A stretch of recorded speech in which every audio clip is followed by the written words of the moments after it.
Who's the more foolish, the fool or the fool who follows him? Yo, what's up? The Geeky Coach here with another review. This one on The Mandalorian Season 3, Episode 5, Chapter 21, The Pirate.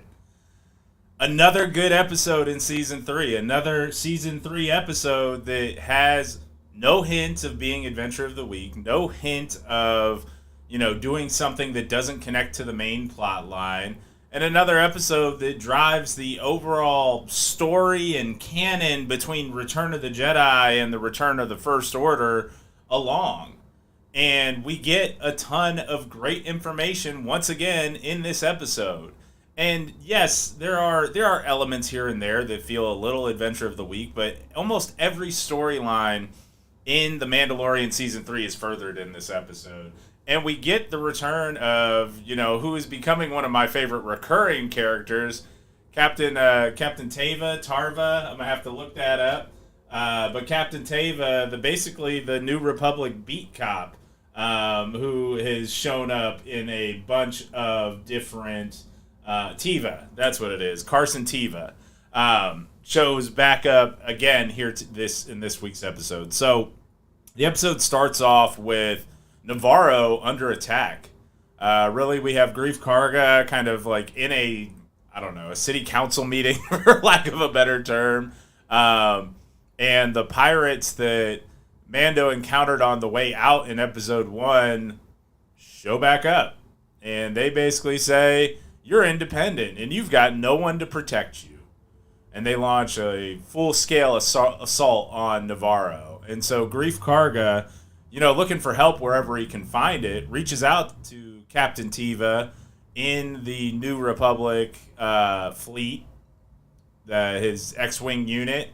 And, Captain Tiva wants to help. And so we get a great scene of basically I'll call it a flight jockey bar, a cop bar on some random planet with Captain Tiva's X-Wing unit. We also get a fantastic, nonchalant cameo of yet another Rebels character in Zeb Aurelius. Gara Zeb Aurelius, the Lasat, has apparently joined the New Republic X-Wing unit and is flying as part of Captain Tiva's unit. And so we get a story of that could connect to Ahsoka down the line, assuming Ahsoka continues to, or is the continuation of Rebels that I think everybody expects it to be. So we get Zeb Aurelius at the bar talking to Captain Tiva. We get Captain Tiva saying, you know what, I'm going to go to Coruscant and plead my case. And he runs into, a pencil pusher who's played by the guy who is the principal in Mean Girls, and unfortunately I can't remember the actor's name at this minute, but he basically tells him, look, we've got, hundreds of systems requesting aid from things like this, and I'm just a requisitions officer, and, if you're not requesting something, I can't help you. And so Captain Tiva does make a formal request and requests for basically flight support to go take back Navarro because he thinks Navarro can be, a bastion of the Outer Rim. And he's turned down. And so Captain Tiva is turned down as G38, the mysterious woman who was part of Gideon's crew, basically inserts herself and says, if Navarro had pledged, maybe we would help them. But since they haven't, maybe this is how they learned their lesson and pledged to the New Republic. To which the requisitions officer's like, yeah, that sounds about right. And Captain Tiva is furious. And then Captain Tiva starts connecting dots. He's like, Gideon was on Navarro. These pirates are trying to take Navarro.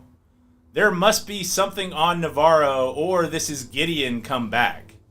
And what we learn later in the episode is what happened to Moff Gideon after he was arrested by the New Republic and was on transport to trial. And so that just gives more credence to the fact that G38 is still working for Moff Gideon. She's just working for him on the inside. And I think that that's going to be kind of where everything escalates, especially as we start to rebuild the Mandalorians as a people and reunite them, etc. I think it's heading for a crash course with Gideon. And I think Gideon at some point is going to give us the connection to Beyond the Outer Rim, into wild space, and maybe even into the chaotic realm that Grand Admiral Thrawn is from, or Admiral Thrawn is from. So he gets rejected. Captain Teva gets rejected, and so he sets off to find Din Djarin and the Mandalorians, and apparently R5, and so that's a correction from last week. R5, not R4. Thought it was our boy R4. But R5 used to work with Captain Teva, and so Captain Teva and R5 connect, and Captain Teva finds the Mandalorian covert on where they're hidden, kind of out there in the desert, and he goes and pleads his case to Din Djarin and basically says, I tried to get the New Republic to help. They're not going to help. Mando, Din, I know Grief's your friend, and I wanted to let you know that he's in trouble. And so Din Djarin is the one who pleads the case to the rest of the Mandalorians and basically asks them to take up arms to help a friend who helped him. And you can tell that it's not exactly going his way. It's interesting to see Din try to be a leader and not really be successful at it. And he gets support not from where you think. You think Bo-Katan might stand up and kind of plead the case for him, and she doesn't. What actually happens is Taz Vizsla, since Din has just saved his son, Taz Vizsla stands up and he gives all the reasons why they shouldn't go. And then he gives the reasons why they should. And so the Mandalorian army, kind of the covert, gathers up all their forces. They take off in Bo-Katan's cruiser, and they head out to retake Navarro. And what we get is a lot of cool battle sequences, fight sequences, starship dogfights. We get a lot of kind of on-the-ground combat. We actually get to see the armorer back in combat using her, her tongs and her hammer as weapons, which I find interesting that she's allowed to use Beskar weapons, but Beskar weapons aren't supposed to be a thing. However, in fairness, they're really just armorer's tools. We also get the Mandalorians and Din basically saying, hey, people know where our covert is. Maybe it's time for us to step back into the open. And so part of the deal with rescuing Navarro, and what he tells Greef Karga no less when they arrive in the Navarro system, is that they are going to take Greef Karga up on his offer of offering Din a piece of land. And what they're going to do is they're gonna step out into the open as Mandalorians and have basically a Mandalorian base of operations once they defeat the pirates and basically rescue Navarro. And so that battle sequence is really well done. You get air, you get ground, you don't really get space combat there, but you get air and ground combat. You get to see the armorer wreck shop. You get to see Bo-Katan doing what Bo-Katan does. And then her and Din Djarin manage to take down the pirate ship, that big Corsair ship that we had seen in space, at the first, or I think it's the first episode. And they take it down. And the pirate lord, or the pirate king, or whatever you want to call him, I think it's Grendshard, something like that, Gorian Shard.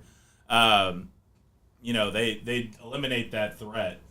And so near the end of the episode, once Navarro has been retaken, the armorer takes Bo-Katan to the old forge from their covert in Navarro. And she speaks to the fact that, she's seen the mythic forge on Mandalore, and she's worked it before. And that this forge here in Navarro, while not as grand, is still a forge. And the forge really being a metaphor, the same way it is for dwarves, for the Mandalorians, in terms of this is how the people are forged. And the armorer acknowledges something to Bo-Katan, that she believes Bo-Katan saw a mythosaur. And she was also raised to believe that the mythosaur was a mythical creature. But she believes Bo-Katan saw one in the waters and the mines of Mandalore. And at that point, she instructs Bo to take off her helmet. And there is a very just palpable tension in the air during all of that. Because Bo says, but why? I thought part of the creed was that we don't remove our helmets. And you can tell she's resistant. You can tell she thinks she's being set up at first. And then the armorer basically asks, do you respect my station as the armorer? And Bo-Katan says yes. And eventually Bo-Katan removes her helmet in front of the armorer. And what Bo-Katan and the armorer's discussion is that Bo has walked both lives. She has walked the path and she has walked away from the path. And the armorer can see the bigger picture that the only way the Mandalorian people can be reunited is somebody who walks both paths. And she basically tasks Bo-Katan with that. And so it is clear that the armorer believes that Bo-Katan is not only the rightful person, but the right person to lead the retaking of Mandalore and to rebuild the Mandalorian people and culture. And I'm really excited to see where all of that goes. And again, we get one last piece at the end of the episode after, Bo-Katan and the armorer walk out around among the Mandalorians. They all question, why is she allowed to take her helmet off? And the armorer, tells them that they need her to be visible in order to basically re-recruit other Mandalorians that have fallen from the path. And basically that squadron, that unit, whatever you want to call it, that army that Bo-Katan had raised, she needs to bring them back now to Navarro so that they can regroup as a Mandalorian people. And I think the goal end up being retake Mandalore. And so, again, another nice segment within the episode itself. And then we're left with, a little bit of a cliffhanger as Captain Teva, again, is out on patrol. And he comes across I'm trying to think of the right word, a shot down Lambda shuttle that is floating in space, a decrepit Lambda class shuttle. And he goes to investigate. He connects with sources, I think either in his squad or within the New Republic. And the shuttle's designation is classified. The shuttle's mission is classified. But then they use other information to kind of track back, who this is or who this was. And what we find is that this Lambda class shuttle was the prison transport for taking Moff Gideon from kind of the New Republic holding area to Coruscant or to somewhere for military trial. And Moff Gideon's body is not among the remains, whereas the rest of the flight crew is. And the last little nugget that we're left with before the episode ends is that there is a piece of Beskar embedded in one of the walls of the shuttle. And so I think there are a couple of, questions, theories there. Is this, another piece of Imperial Beskar? Probably not. Is this another Mandalorian who took up a bounty from, some nefarious source in order to free Moff Gideon? Or is there some other explanation as to why there was Beskar on the shuttle? And so I think we'll get, obviously more on that probably in the next episode, if not, throughout the rest of the season. I do think that we're heading to a place where the next episode is probably the recruitment of Mandalorians to Navarro and to the new Mandalore cause.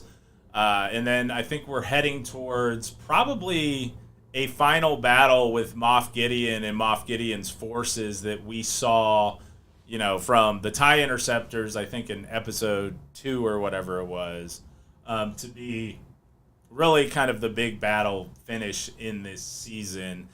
All perhaps teeing up a retreat by Moff Gideon or other Imperial forces to wild space or beyond the Outer Rim, and hopefully linking in with Ahsoka, and Ahsoka going to find Ezra, Thrawn, and maybe the startings of the First Order. And so I think it's teeing up a lot in the Star Wars universe. I think that this will probably be, one of the most impactful seasons of The Mandalorian, just because of its reaching grasp onto things like Ahsoka, probably into what becomes Skeleton Crew, and I think that those are the two other shows that we're scheduled to see this year. So, as always, those are kind of my overall thoughts. Another great episode here in Mandalorian Season 3. If you've got comments, questions, you just want to talk Star Wars, do me a favor. Find me on social media at The Geeky Coach, or follow us here at the Foolproof Entertainment Network, either on YouTube or follow the Do Fools Agree podcast wherever podcasts are found. And with all of that, peace out, fools.